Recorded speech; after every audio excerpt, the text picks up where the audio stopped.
कैसे बताई देहिया में होता बटवाराजी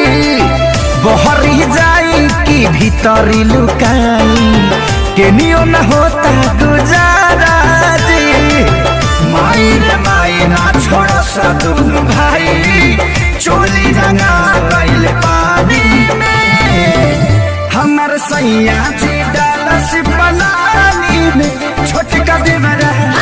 हो छोटका देवरा दादा दानी में हमर सैया जी डालस पलानी में छोटका देवरा दादा दानी में साहिजा गए साथी साहिजा होली भटवरे पराहिजा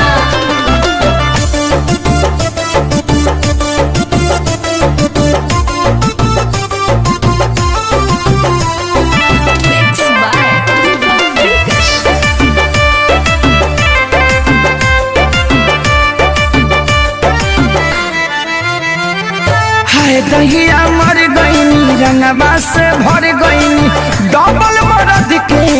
फेरा में पड़ गईनी